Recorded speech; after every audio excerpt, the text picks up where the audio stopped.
जीवन मुक्त है। जीवन मुक्त कौन है? जो तत्व अनुभूति से संपन्न है, जिन्होंने मनुष्य शरीर पा करके परमात्म तत्व का आत्म रूप से अनुभव कर लिया, जिन्होंने परमात्म तत्व को खोज करके और क्या किया है, उसको अपनी आत्मा की ब्रह्म रूपता, सच्चिदानंद रूपता, नित्य मुक्तता, असंगता, निर्विकारिता, निरुपाधिकता जिन्होंने क्या कर ली है, अनुभव कर ली है। तो ऐसे जो विवेकी महात्मा है वो क्या है, जीवन मुक्त है। जीवन एव मुक्ता, शरीर रहते रहते मुक्त हो गए। संसार के मिथ्यात्व को जानकर, आत्मा की ब्रह्म रूपता को जानकर क्या हो गए हैं, जीवन मुक्त हो गए। तो ऐसे जीवन मुक्त के लक्षण आप लोग सुन आए। इस प्रकार से जो सज्जनों के द्वारा पूजित होने पर, दुर्जनों के द्वारा तिरस्कृत होने पर भी जिसके चित्त में विक्षेप नहीं होता है, जो शांत बना रहता है, जो भूत का अनुसंधान नहीं करता, भविष्य का चिंता या विचार नहीं करता, और वर्तमान में जो असंग उदासीन बना रहता है, वो क्या है, वो जीवन मुक्त। तो इस प्रकार जीवन मुक्त के लक्षण आप लोग सुन आए हैं। अब कहते हैं जो आत्मा हो गया, क्या हो गया, कि मैं ब्रह्म हूं, अहम ब्रह्मेति विज्ञानात्। कल सुना था ना, क्या बताया था, अहम ब्रह्मेति विज्ञानात् यस्य, श्लोक देखिए, कल्पकोटि शतार्जितम संचितम विलयम याति प्रबोधात् स्वप्न दृश्यवत। प्रबोधात् स्वप्न कर्मवत, कर्मवत कहिए, दृश्यवत कहिए। तो क्या बताया है, अहम ब्रह्मेति विज्ञानात्, मैं ब्रह्म हूं ऐसा ज्ञान नहीं, क्या है, विज्ञान है। विज्ञान माने अनुभूति है, कि मैं ब्रह्म हूं ऐसा अनुभव है।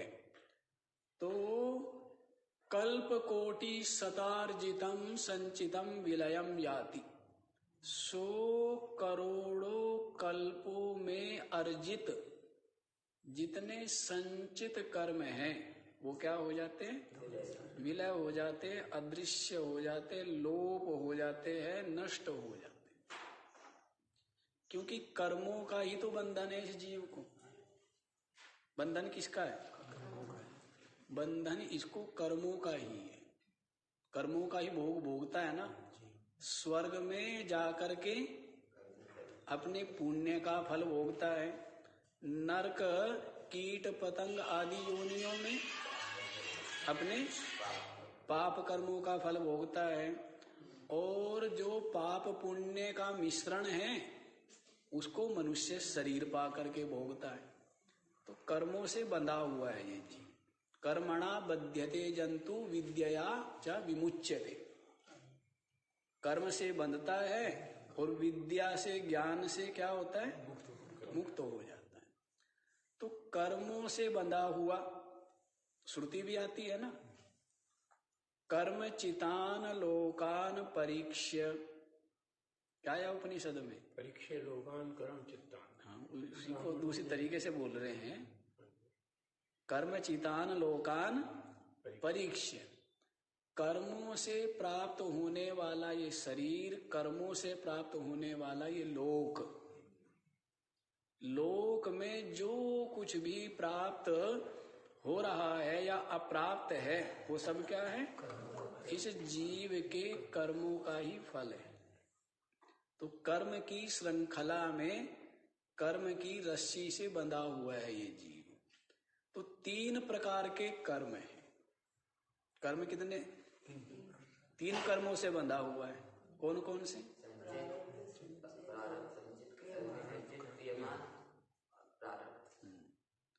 तो 3 कर्म हुए, संचित कर्म, प्रारब्ध कर्म और क्रियमाण कर्म। 3 कर्मों से बंधा हुआ है।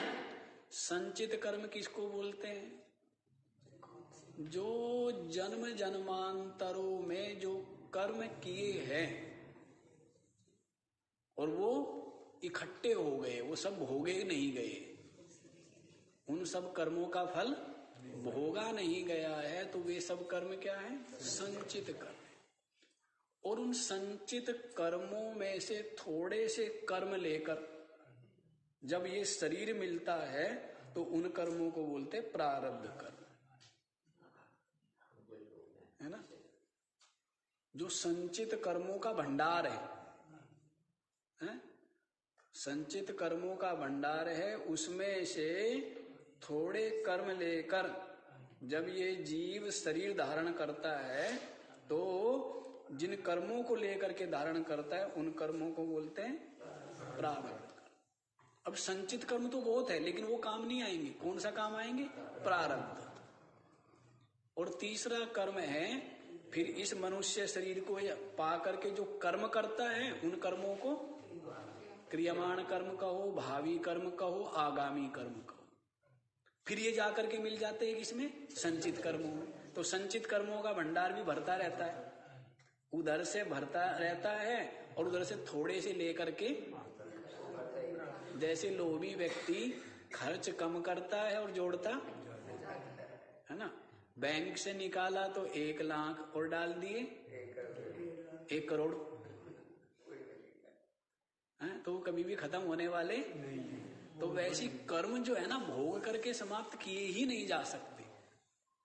संचित कर्मों का भंडार इतना विशाल है, इतना अथाह है, उनको भोग करके समाप्त किया नहीं जा सकता। और जो प्रारब्ध कर्म है उसको भोगना ही पड़ता है। प्रारब्ध कर्म भोगना ही पड़ता है। अवश्यमेव भुक्तव्यम कृतम कर्म शुभाशुभम। चाहे ज्ञानी हो चाहे अज्ञानी हो, ज्ञानी हो चाहे अज्ञानी हो, प्रारब्ध कर्म भोगना ही पड़ता है।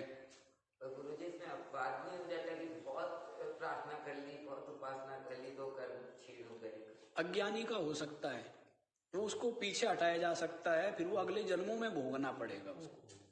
लेकिन ज्ञानी, जैसे कई बार बताया, राम कृष्ण परमहंस को कैंसर हो गया गले में, इतने बड़े ब्रह्म ज्ञानी थे, है ना, इतने तत्वनिष्ठ थे, गले में कैंसर हो गया।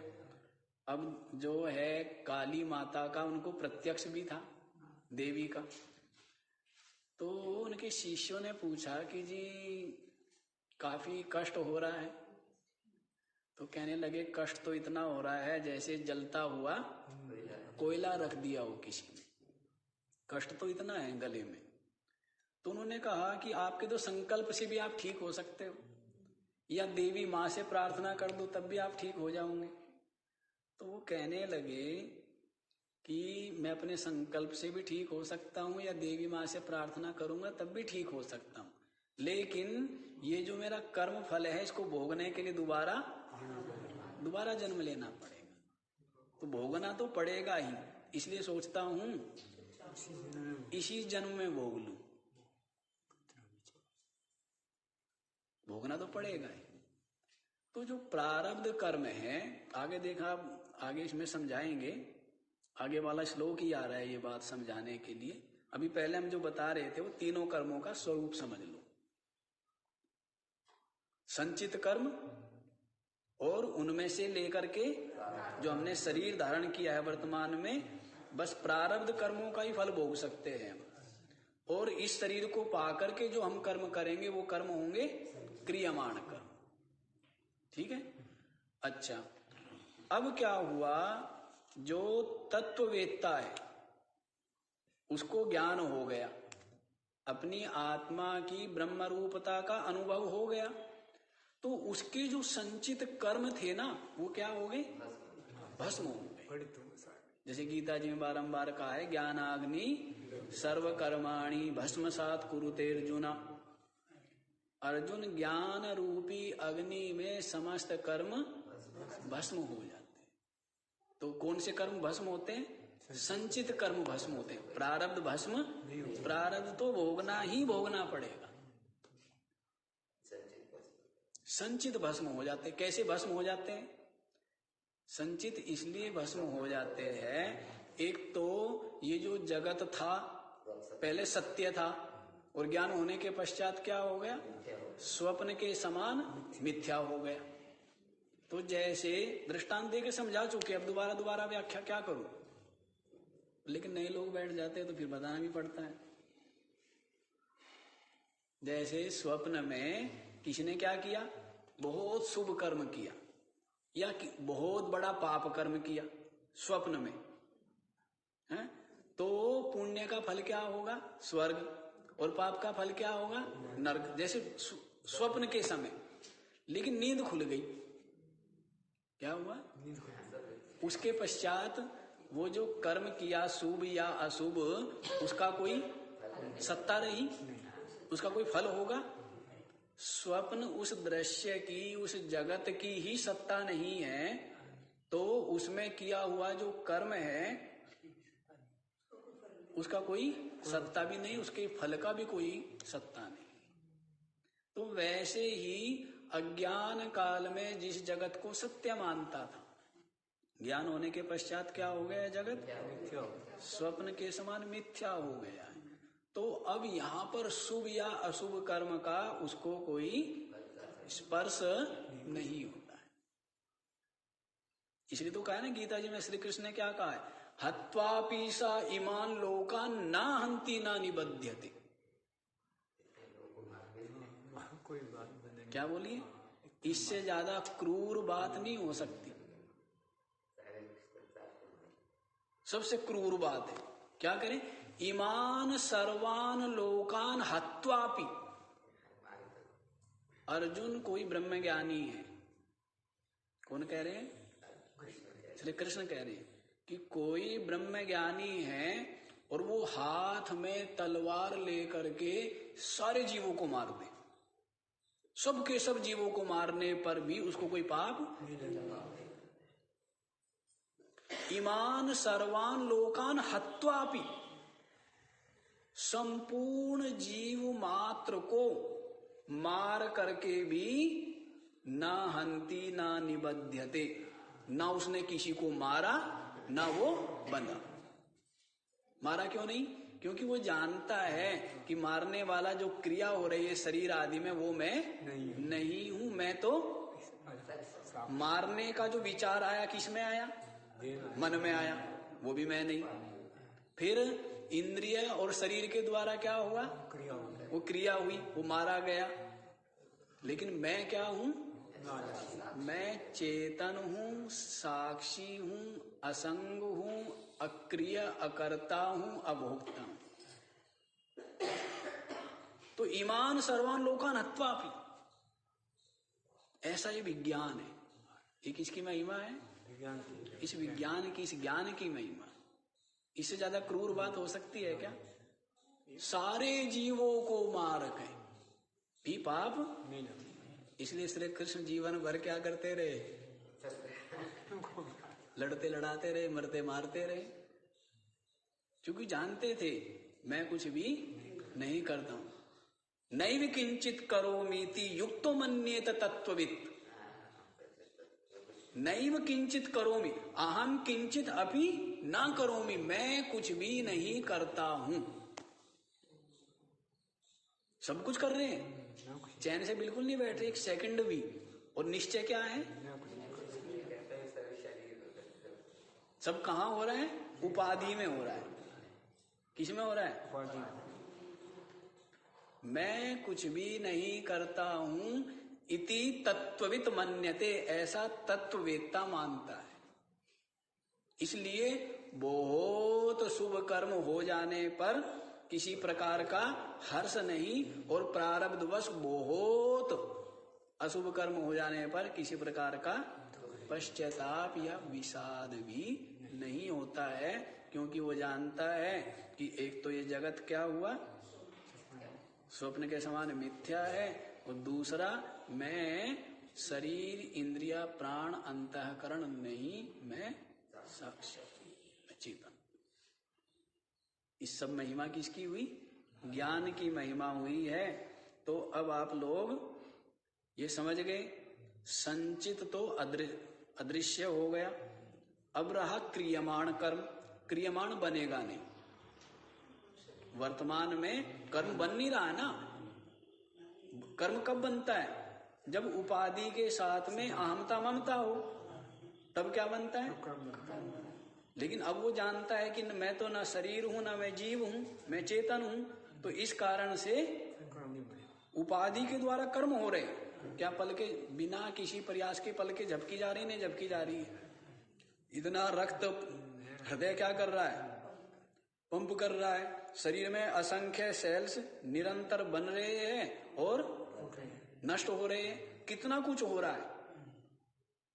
कहते हैं हृदय पूरे शरीर की नस नाड़ियों में जो खून पहुंचाता है, तो इतना बड़ा काम है जैसे संपूर्ण पृथ्वी का पैदल परिक्रमा की जाए। इतनी बड़ी धरती और इसकी परिधि पर घूमा जाए तो उतना हमारा हृदय क्या करता है? हाँ, एक एक नस नाड़ियों में पहुंचा रहा है। 72 करोड़ 72 लाख 10,000 201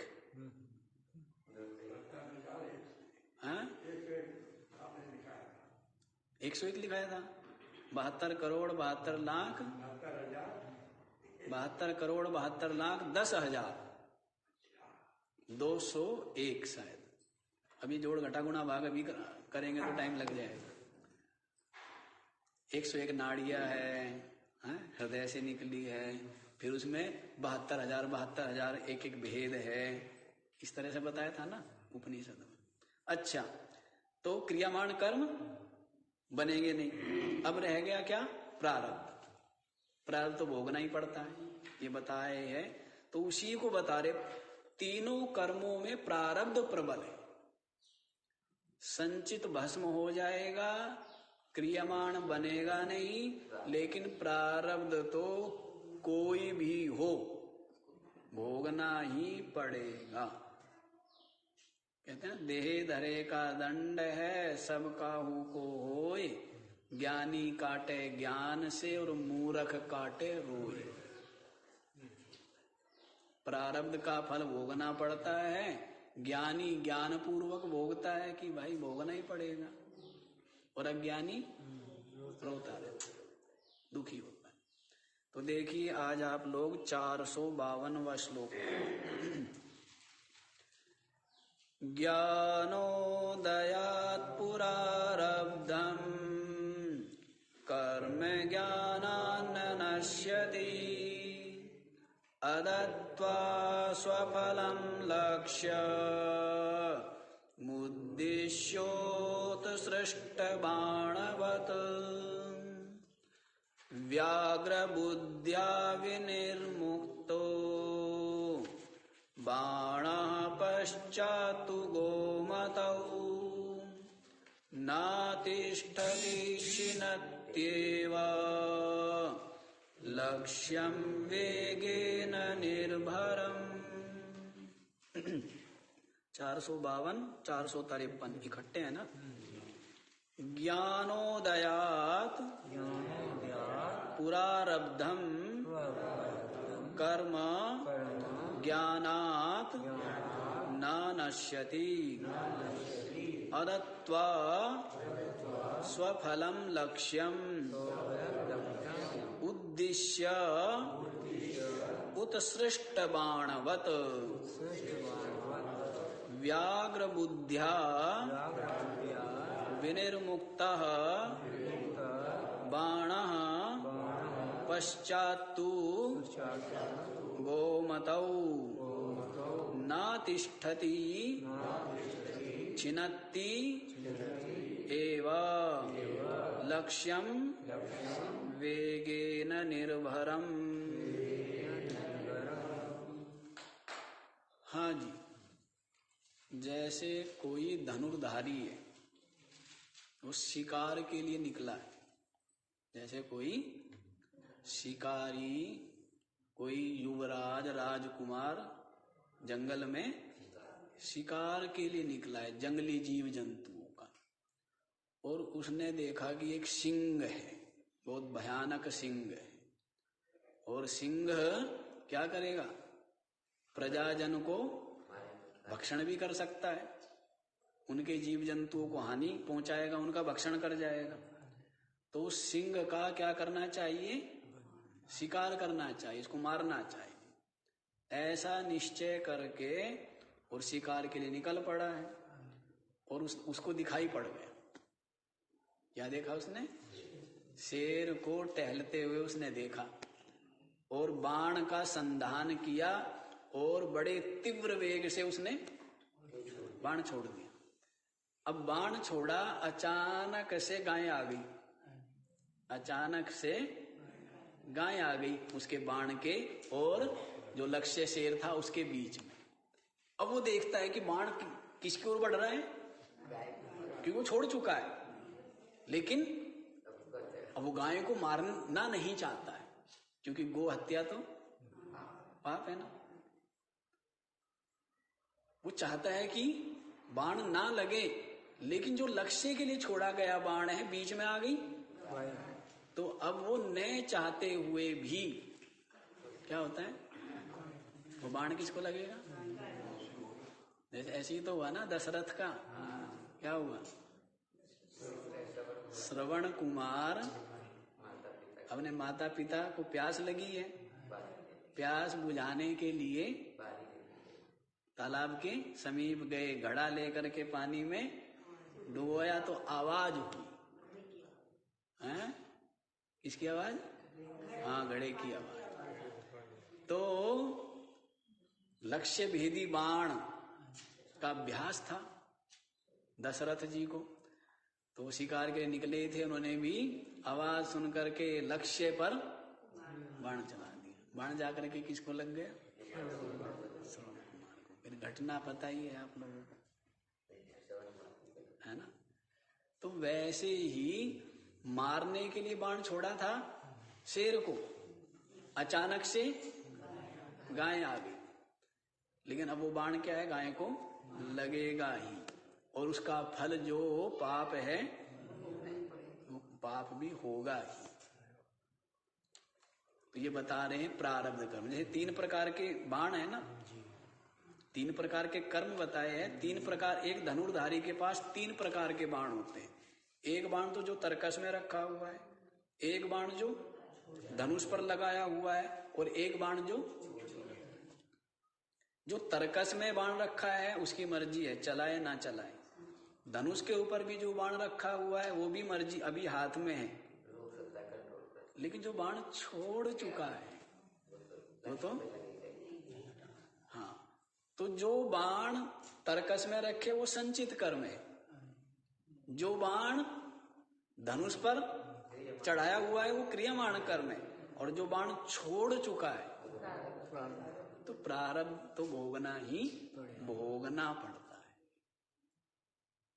उसको रोका नहीं जा सकता। तो देखो क्या कहते हैं, ज्ञानोदयात् पुरारब्धम कर्म ज्ञानान् न नश्यति।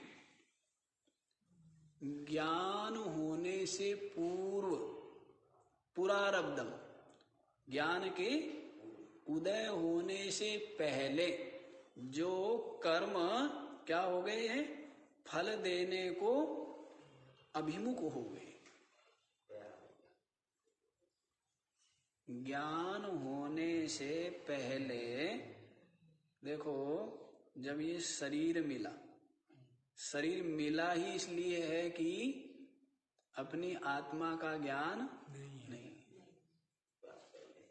आत्मा की ब्रह्म रूपता का बोध नहीं है, इसीलिए क्या मिलता है? शरीर धारण किया हुआ है। अब शरीर धारण जब होता है उससे पूर्व इसके प्रारब्ध है ना, प्रारब्ध से शरीर मिलता है और प्रारब्ध से ही जैसा जैसा मिलना है, लाभ हानि संयोग वियोग, जैसा जैसा मिलना है वो सब पहले ही लेकर के आया हुआ है, वो प्रारब्ध है। तो उसी को कह रहे हैं ज्ञान होने से पहले प्रारब्ध तो फल देने को तैयार हो गए हैं। अब उसने क्या किया? चिंतन करके, विचार करके, वैराग्य संपन्न होकर, सत्संग सुन करके, आत्मचिंतन करके आत्म अनुभूति कर ली। अब क्या हो गई? उसको आत्मानुभूति हो गई। लेकिन जो प्रारब्ध कर्म जो फल देने को तैयार हो चुके थे वो फल तो यमराज जी कहते हैं नचिकेता को कठोपनिषद में, क्या कहते हैं? यमराज जी बड़े दुखी है। कौन? मृत्युदेव क्या है? वो दुखी है। वो दुखी इसलिए है कि मुझे पाना तो था विदेह मुक्ति, लेकिन मेरे अपने कर्मों के कारण से मुझे क्या है? यम की पदवी पर बैठना पड़ रहा है और सब जीवों का नियमन करना पड़ रहा है। जिसका समय पूरा हो जाता है उसको अपने दूतों को आदेश देता हूं। तो यमराज जी नचिकेता को कहते हैं कि मेरे से एक गलती हो गई थी, ज्ञान होने से पहले, जब तक मुझे ज्ञान नहीं था तब मुझसे गलती हो गई। गलती क्या हो गई? कि मैंने स्वर्ग को प्राप्त कराने वाली जो विद्या है,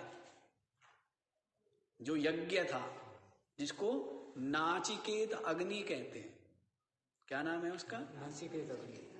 उस नाचिकेत अग्नि का 3 बार अनुष्ठान करने से क्या होती है?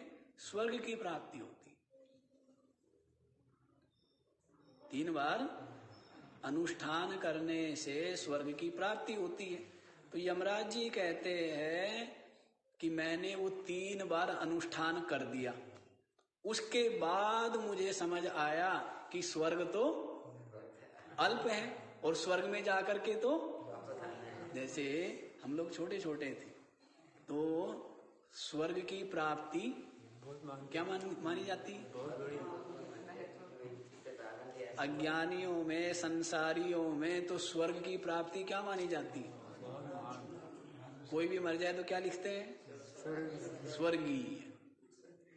ये ज्ञान तो बाद में मिलता है, जो स्वयं श्री कृष्ण ने कहा है क्षीणे पुण्य मृत्यलोके विशंति। भाई स्वर्ग में भी पुण्य क्षीण हो जाता है तो फिर दोबारा इस मृत्यु लोक में पटक दिया जाता है। पुण्य क्षीण होने पर जैसे पैसे खत्म हो जाए तो होटल से धक्के दे करके निकाल देते हैं ना, तो वैसे ही पुण्यों की पूंजी जब अशेष हो जाती है तब स्वर्ग से भी इसको पटक दिया जाता है। तो ये बात तो बहुत बाद में समझ आती है ना। पहले तो व्यक्ति क्या चाहता है? किसी तरह स्वर्ग की प्राप्ति हो जाए। लेकिन अभी ये समझ आ गया कि स्वर्ग भी अल्प है और स्वर्ग भी नश्वर है, स्वर्ग भी समाप्त हो जाता है ना। स्वर्ग भी क्या होता है? वो भी मिट जाता है। तो ये समझ आ गई तो अब आप स्वर्ग के लिए प्रयास नहीं करते। तो यमराज जी कहते हैं कि पहले मैंने स्वर्ग प्राप्ति के लिए 3 बार उस यज्ञ का अनुष्ठान कर दिया, नाचिकेत अग्नि का। उसके पश्चात मुझे सत्संग मिला और तब मुझे पता लगा कि क्या प्राप्त करना चाहिए? मुक्ति को प्राप्त करना है, परमात्मा को प्राप्त करना है। तो परमात्मा प्राप्ति के लिए फिर मैंने प्रयत्न किया और अपने हृदय में परमात्मा का आत्म रूप से अनुभव हो गया। लेकिन वो जो 3 बार यज्ञ किया था उसके कारण से अब मुझे, जबकि मैं मुक्त हूं, अब यमराज जी कहते हैं मुझे कोई बंधन नहीं है। देखो भेद ही है ना, ईश्वर भी कर्म करता है, जीव भी कर्म करता है।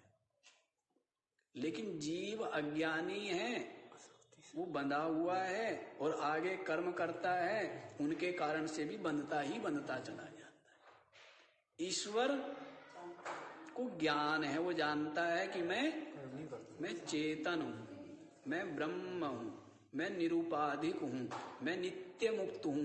ईश्वर इतने कर्म करते हुए भी बंधता नहीं। इसी प्रकार से जैसे संसारी बंधता है, लेकिन जो ज्ञानी है, अज्ञानी कुछ भी नहीं कर रहा है तो भी बंध रहा है, और ज्ञानी इतना कुछ कर रहा है, युद्ध लड़ा रहा है। श्री कृष्ण क्या कर रहे हैं? युद्ध लड़ रहे हैं, लड़ा रहे हैं, इतना कुछ कर रहे हैं, लेकिन फिर भी नहीं बन रहे। समझ आई बात? इतना कुछ करते कराते भी बनते नहीं है, और अज्ञानी कुछ न करते हुए भी बंधा हुआ है, निरंतर बनता रहता। तो ऐसा हुआ किसके साथ में? यमराज जी के साथ ऐसा हो गया। तो इसी बात को कहते हैं ज्ञान होने से पूर्व। बैठ जाया करो ना पीछे, आगे क्यों आती हो तुम लोग? बीच में नहीं आना चाहिए, कई बार बताया हुआ है। ज्ञान होने से पूर्व जो कर्म फल देने को क्या हो गए? तत्पर हो गए हैं, वे कर्म ज्ञानान न नश्यति, ज्ञान के द्वारा नष्ट। तो ज्ञान के द्वारा कौन कौन नष्ट हुए? और तो 2 नष्ट हो गए ना। और कर्म कितने हैं? 3 कितने? 3 है ना। 3 यार अरोड़ा जी भ्रम में ही रहते हैं सदा। हाँ जी, कितने कर्म हैं? कौन कौन से? अब हमारे जो विद्यार्थी है ना, बूढ़े हैं।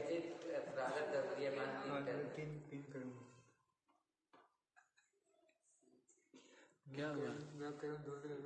सतोगुण रजोगुण तमोगुण पता नहीं कहाँ लेकर के जाएंगे।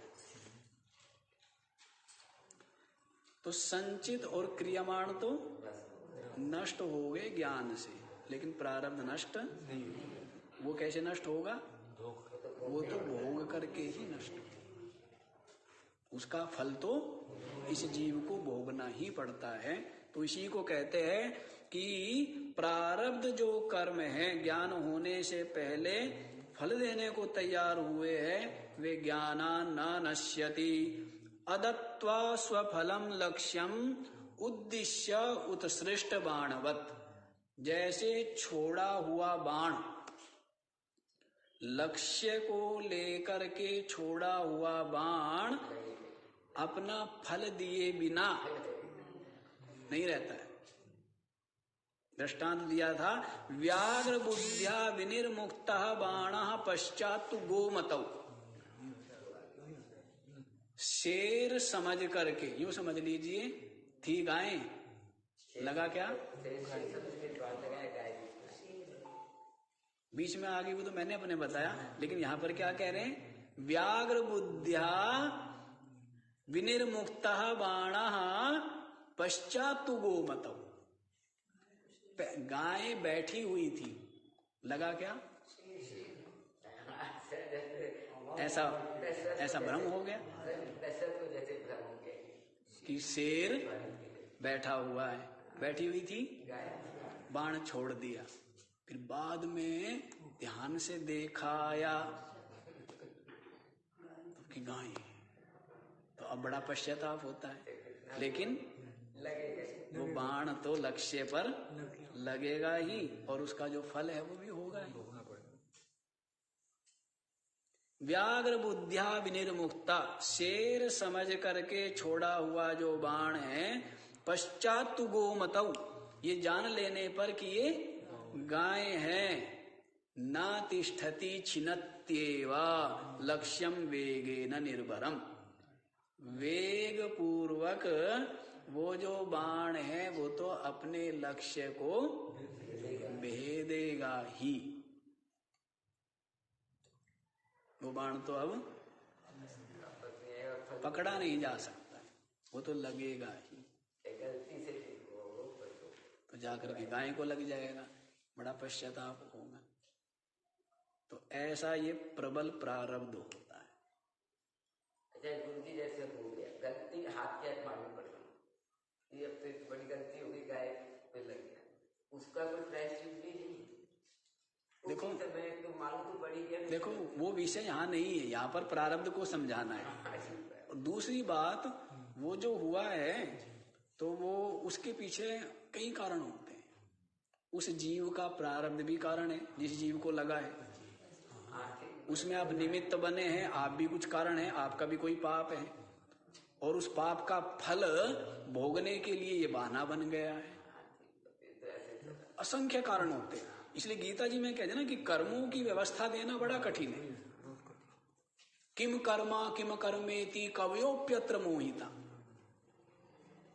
भाई कर्म गहना कर्मणो गति, क्या बोल दिया है? कर्मों की गति बड़ी गहन है, बड़ी गूढ़ है। कर्मों की गति समझना सहज नहीं है। बहुत बड़ी कहानी। कुछ जगह जो पाप है वही कुछ जगह पर क्या हो जाता है? पुण्य हो जाता है। और जो कुछ जगह पर पुण्य है वही दूसरे देश काल में क्या हो जाता है? तो देश काल परिस्थिति पर निर्भर करता है ना। देश काल परिस्थिति हो उस पर निर्भर करता है आपका कर्म, और सबसे ज्यादा निर्भर करता है आपके हृदय का भाव क्या है ना। हृदय का भाव क्या है? जैसे पूतना के हृदय का भाव क्या था? मारने का। और बाहर क्या पिला रही थी? वो दूध, लेकिन भाव क्या था? है ना। और माता पिता पिटाई करते हैं बालक की, लेकिन भाव क्या होता है? कष्ट पहुंचाना या उसका भला करना। तो हृदय का आंतरिक भाव क्या है? क्रिया का ही महत्व नहीं है, क्रिया का भी महत्व है, लेकिन अधिक महत्व किसका है? भाव का महत्व है। तो देश काल परिस्थिति के द्वारा ही निर्णय होता है पुण्य या पाप का, सत्य या असत्य का। बहुत जगह बोला हुआ सत्य भी असत्य हो जाता है। यदि किसी आपके सच बोलने के कारण किसी जीव की हत्या होती है, प्राण जा रहे हैं, तो वो क्या हो गया? असत्य ही हो गया। और ऐसा असत्य भी सत्य है जहां पर किसी निरपराध जीव के प्राण बचते हो। वो क्या है? वो झूठ बोलना भी सच बोलना। तो देखना पड़ता है परिस्थितियां। अजीब है, जिस समय झूठ भी बोला, फल से भावना अलग कि समय ये झूठ बोल के ठीक होगा। जैसे कोई वैद्य को बोलना पड़ जाए बीमार आदमी, नहीं तुम ठीक हो जाओ, फल किस हिसाब से आएगा? ये कैसे लगता है? फल वो श्रेष्ठ, उसके हृदय में उसने उत्साह भरा है, भय निकाला है, एक ज्योति दिखाई, एक प्रकाश दिखाया है। वो तो ठीक है, उसका एक फल तो ये भी होगा, एक फल तो झूठ तो बोला ही। झूठ कुछ नहीं है, बिल्कुल भी नहीं है। हाँ, यदि उसके अंदर स्वार्थ है, लोभ है कि हाँ मेरा पेशेंट बना रहे, मुझसे दवाइयां लेता रहे, यदि ऐसा स्वार्थ है, लोभ है, मतलब इंटेंशन इज मेड, जो भी आपका इंटेंशन है। हाँ वो इंटेंशन, आप इंटेंशन बोल रहे हैं, मैंने भाव बोल दिया। भाव महत्वपूर्ण। हाँ, तो समझ आया ये वाली बात क्या बताया है कि जो प्रारब्ध है वो इतना प्रबल होता है कि वो भोगना ही पड़ता है। आप बीच में पूछ रही थी ना कि वो पाप होगा पुण्य होगा। तो आप समझ गए कि कर्म गति बहुत गहन है। हाँ, बहुत गहन है, समझने में। एक बार और देख लीजिए इसको कि जैसे छोड़ा हुआ बाण, शेर समझकर छोड़ा हुआ बाण, उसके पश्चात ये जानकर कि ये गाय है, लेकिन वो बाण अत्यंत वेग पूर्वक अपने लक्ष्य को भेदता ही है। वैसे ही इस शरीर को लेकर के जो प्रारब्ध कर्म क्या हो गए हैं, फल देने को तैयार हो गए। बोलते ना प्रारब्ध पहले बना तुलसी आश्चर्य है मन नहीं बांधे दिए। प्रारब्ध के अनुसार ही होता रहता है। प्रारब्ध जो है इसको आप कर्म ना मान करके फल मानिए, जो बाद में हो जाता है ना। अब कोई आदमी कहेंगे जी मैं ये पानी का गिलास हाथ में ले रहा हूं, अब आप बताइए ये मेरे प्रारब्ध में इसका पीना है या नहीं है। यदि मना करेंगे तो पी जाएगा, और यदि हाँ करेंगे तो नहीं पिएगा। लेकिन अंत में जो हो जाएगा, हो सकता है पीने लगे और हाथ से गिर जाए, तो जैसा हो जाएगा अंत में वही प्रारब्ध है। अंत में जो हो जाए वही प्रारब्ध।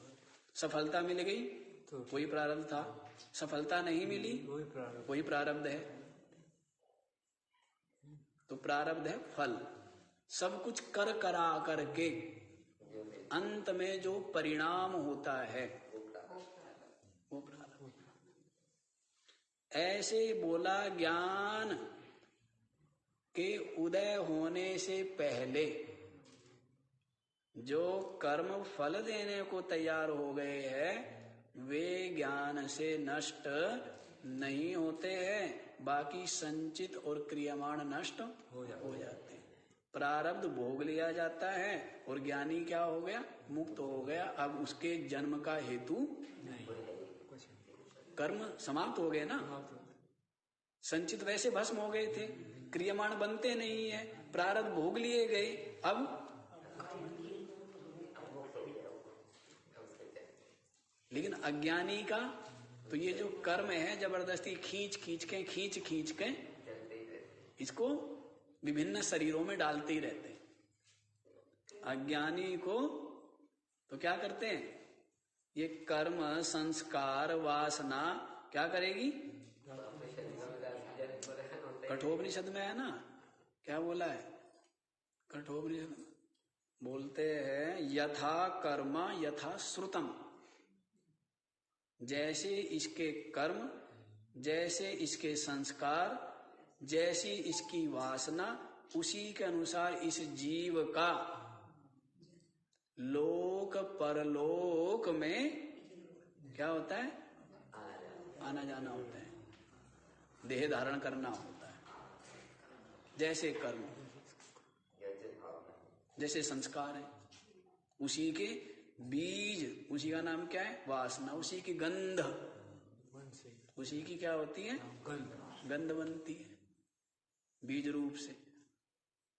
तो इस प्रकार चलती रहती है ये जीव की जन्म मरण की श्रृंखला चलती रहती है। लेकिन ज्ञानी का क्या हो गया, प्रारब्ध भोग लिए गए, सब समाप्त हो गए, सबके सब मिट गए। आगे वाला भी बता दिया जाए, आगे वाला भी देख लीजिए। प्रारब्धं बलवत्तरं खलु विदां भोगेन तस्य क्षयः सम्यग् ज्ञानहुतासनेन विलयः प्राक्सञ्चितागामिनाम्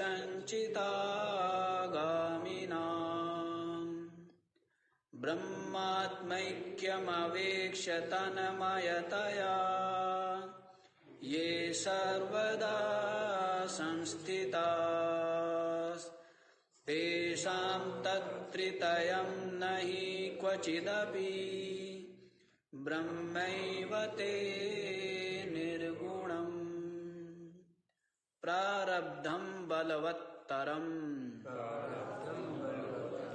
खलु विदां भोगेन तस्य क्षयः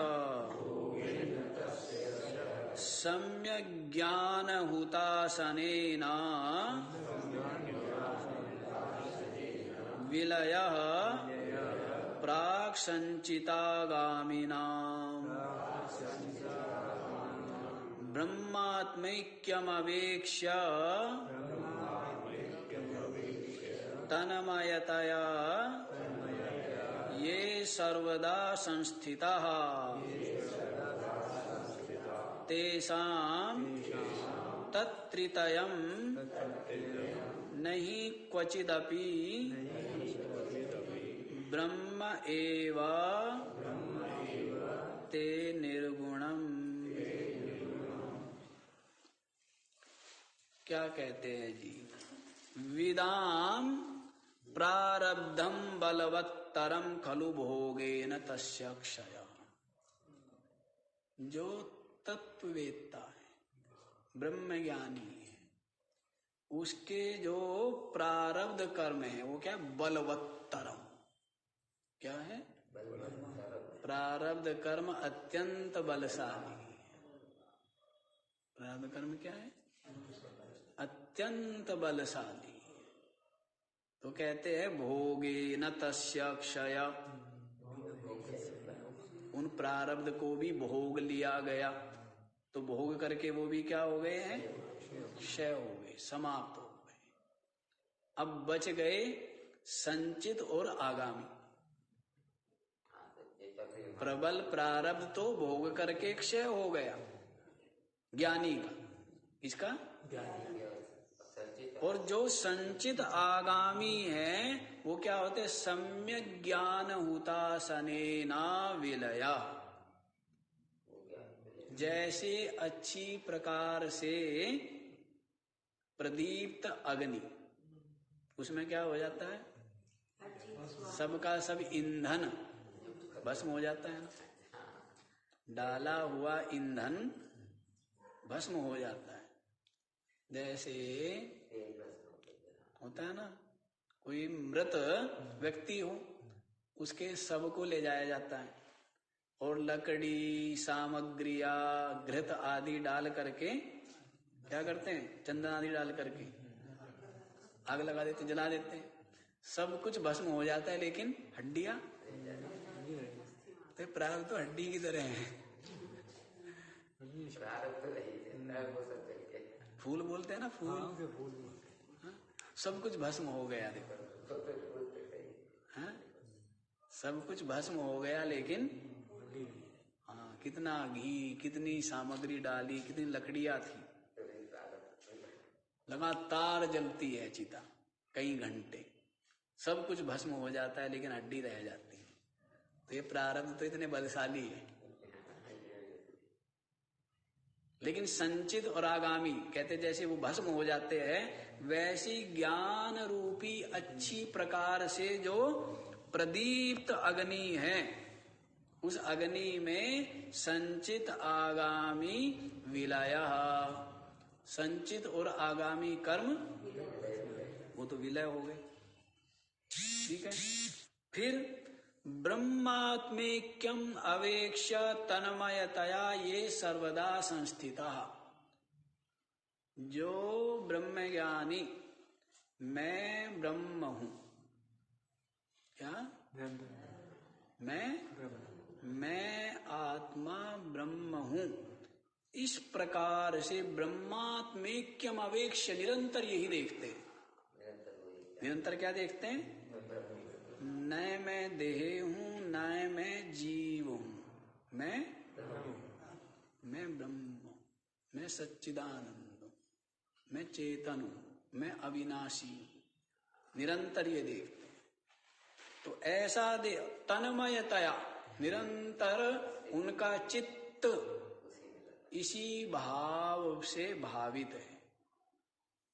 जैसे संसारी का चित्त निरंतर ये रहता है कि मनुष्य हूँ, बूढ़ा हूँ, जवान हूँ, रोगी हूँ, स्वस्थ हूँ, मोटा हूँ, पतला हूँ, पुरुष हूँ, स्त्री हूँ, ये रहता है ना भाव, बिना किसी उसके भी स्वाभाविक रूप से ये बना रहता है अंतस में। वैसे ज्ञानी के अंतस में ये बना रहता है कि मैं ना शरीर हूँ, ना मैं इंद्रिया हूँ, ना मैं प्राण हूँ, ना मैं अंतःकरण हूँ, ना मैं जीव हूँ, मैं साक्षी चेतन आत्मा ब्रह्म। निरंतर स्वाभाविक रूप से आंखें खुले भी आंखें बंद भी, सोते भी जगते भी, निरंतर ये निश्चय, ये अनुभूति बनी रहती है कि मैं चेतन ब्रह्म। तो ऐसा होने से ये सर्वदा संस्थिता, जो निरंतर इसी प्रकार से विराजमान है, जो निरंतर इसी प्रकार से विराजमान है, तेषाम तत्त्रितयम न क्वचिदपि, तो उनकी दृष्टि में तो ये तीनों के तीनों कर्म है ही नहीं। तत्त्रितयम क्वचिदपि तेषाम न, उनके लिए ये तीनों के तीनों कर्म है ही नहीं। ब्रह्मैव ते निर्गुणम, वे वास्तव में क्या है? वे निर्गुण ब्रह्म है, वे परमात्मा है। ब्रह्मविद ब्रह्मैव भवति, जो ब्रह्म को जानता है वो क्या है? वो ब्रह्म ही क्या है? वो श्री कृष्ण ने गीता में कहा है ना, ज्ञानी त्वात्मैव मे मतम। 4 प्रकार के भक्त मुझे भजते हैं। कौन कौन से? पूरे कर दिए ना? क्या बताए सेठ जी? जिज्ञासु,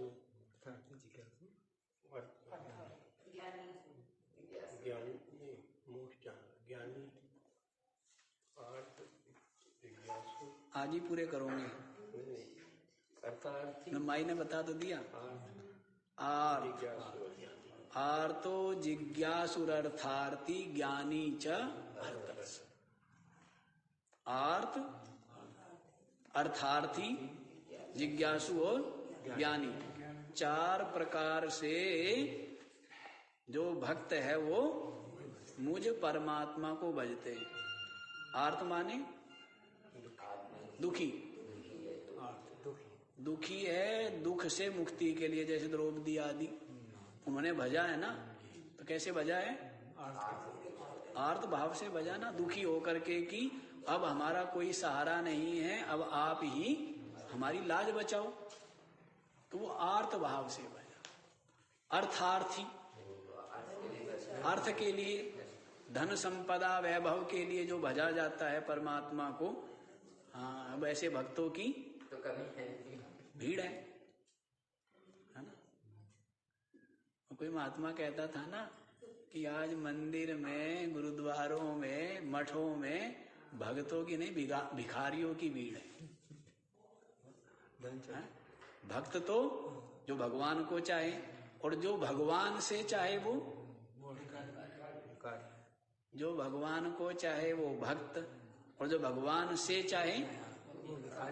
अब भगवान चाहिए, भगवान की चीजें चाहिए। भगवान से क्या मतलब है? भगवान का करना क्या है? करेंगे क्या भगवान का? और गड़बड़ काम, झूठ बोलने में डरेंगे, पाप करने में डर लगेगा, चोरी करने में डर लगेगा। तो भगवान तो बड़ा टेढ़ा काम है। भगवान तो जब हम कहे तब प्रकट हो जाए, जब हम कहे तब। हाँ, नहीं, भगवान तो बड़ा कठिन काम है, बड़ा गड़बड़ है। इसलिए भगवान को व्यापक भी नहीं मानेंगे। व्यापक मानेंगे तो फिर झूठ कपट कैसे करेंगे? जबकि भगवान तो हृदय में बैठा हुआ, तेरे मन में जो चल रहा है उसका भी पता है। नहीं, भगवान को पता है, वो चेतन बैठा है ना, आत्मा।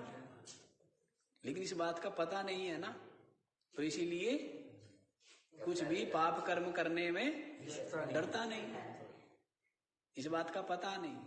तो भगवान ऐसा चाहिए जो हम याद करें तो उसकी तरह प्रकट हो जाए, कहे कि हाँ जी हुक्म करो, और जब हम कहे कि चले जाओ तब चला जाए। ऐसा भगवान चाहिए ना, क्योंकि भगवान मुख्य नहीं है, भगवान से प्राप्त होने वाले जो वस्तु है वो मुख्य है, वो अर्थार्थी हुआ। और तीसरा कौन है? जिज्ञासु। तीसरा जो परमात्मा को जानना चाहता है, पाना चाहता है, वो क्या है? और ज्ञानी जिसने ज्ञानी कौन है? जिसने परमात्मा को अपने हृदय में आत्म रूप से प्राप्त कर लिया है, वो ज्ञानी है। तो ज्ञानी के लिए बताते हुए श्री कृष्ण क्या कहते? ज्ञानी त्वात्मैव मे मतम, ज्ञानी तो मेरी अपनी आत्मा ही है। ज्ञानी क्या है? अर्थात ज्ञानी में और मुझ में कोई भेद नहीं। अब ज्ञानी तो मेरी अपनी और मैं ज्ञानी की अपनी। प्रियो ही ज्ञानिनोत्यर्थम अहम साचा मम प्रिय। क्या बोला है?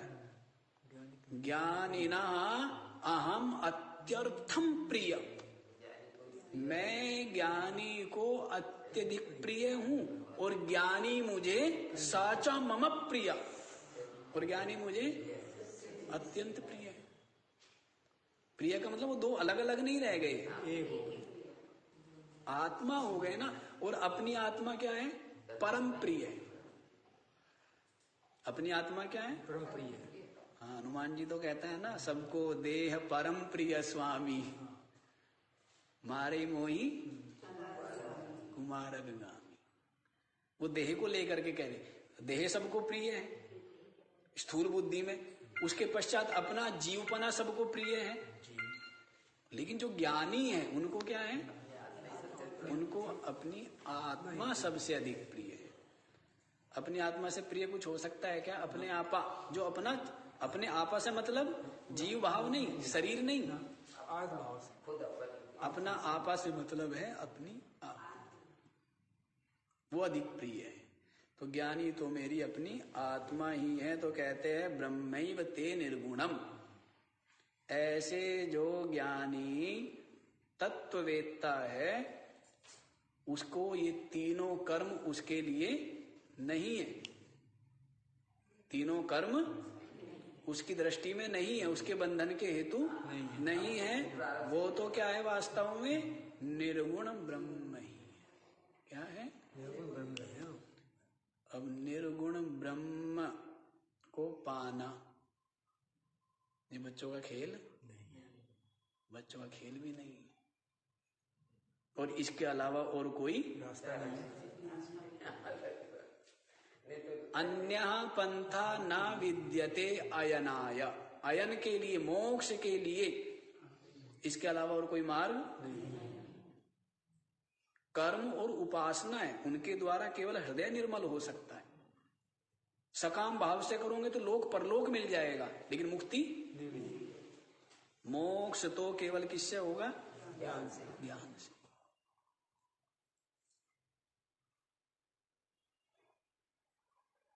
नान्या पंथ मोक्षः सिद्ध्यति नान्यथा, यहां पर भी आया था ना, क्या आया था? वस्तु सिद्धि विचारेण न किंचित कर्म कोटि, वस्तु की तत्व की प्राप्ति तो केवल विचार से होगी, ज्ञान से होगी, कर्म या उपासना से केवल उससे आपका जो आपके चित्त में मैल है वो किससे दूर होगा? निष्काम कर्म करने से, जिसको सेवा बोलेंगे।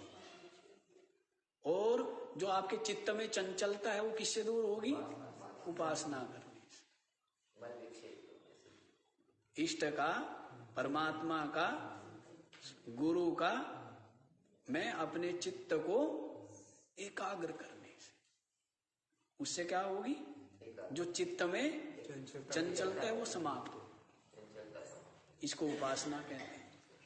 और मोक्ष की प्राप्ति कहो, परमात्मा की प्राप्ति कहो, वो तो ज्ञान से। ज्ञानादेव तु केवलम, केवल ज्ञान से ही उसकी प्राप्ति होती है। तो ये बता दिया है कि वे ज्ञानी तो निर्गुण ब्रह्म ही, और निर्गुण ब्रह्म से आगे कुछ भी नहीं। भक्ति और उपासना एक ही है जी। हाँ, उपासना और भक्ति एक ही। पहले भी आप पूछ चुके। नहीं, मैं इसलिए पूछ रही हूँ कि गीता का ये जो ट्रांसलेशन है, गीता गोरखपुर प्रेस वाले, कल परसों इसकी व्याख्या की थी। देखो ऐसा है, भक्ति इतना ज्यादा वर्णन है उसमें कि वो तो भक्ति को ही महत्व दे रहे हैं। भक्ति उपासना का एक अंग है। उपासना बहुत विशाल चीज हो गई। इसीलिए मैं कह रही हूँ उपासना में तो उनका ट्रांसलेशन बहुत कुछ आ गया है। और भक्ति का मतलब होता है जो भी अपना इष्ट है उसमें पूरी तरह अपने चित्त को विलय कर देना, वो भक्ति है। और उपासना तो शुरू से ही हो जाता है, उसमें तो अभ्यास है, उसमें तो चिंतन है। जो भी आप और भी कुछ करते हैं वो सब उपासना में आ जाता है। अब राम सुखदास जी की तत्व चिंतन पढ़े या कुछ भी पढ़े तो भक्ति का इस लेवल पर महत्व दे रहे हैं कि वो तो ज्ञान से भी ऊपर दिखा देते हैं। इसलिए मैं आपको एक प्रश्न दोबारा दिखा।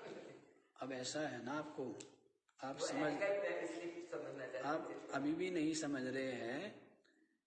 भक्ति ज्ञान के बाद भी है, ज्ञान से पहले भी है। जो ज्ञान से पहली भक्ति है वो भेद बुद्धि वाली भक्ति है। और ज्ञान होने के पश्चात जो अपनी आत्मा में अभेद होना है, ये भी तो क्या है?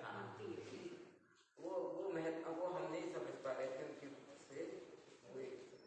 आप जो बोल रहे हैं एक हो जाना, भक्ति का मतलब क्या है? एक हो जाना, उसके साथ एक हो जाना, अपने लक्ष्य के साथ एक हो जाना, भिन्नता भेद दूर हो जाना, इसी का नाम भक्ति है।